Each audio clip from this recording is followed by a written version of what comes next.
do ice cube fishing experiment. For that we need 4 ice cubes, string and salt. First we have to put string on all of the ice cubes. Then take salt and sprinkle over the rope and ice cubes.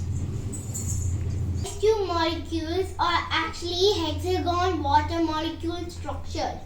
When we sprinkle salt on the ice cube, the salt will actually disturb the actual ice cube structure molecules.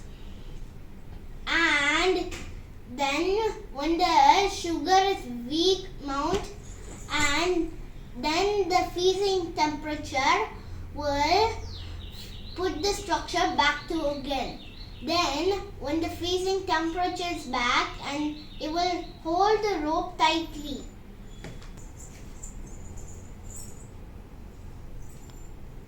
I think one of them is attached.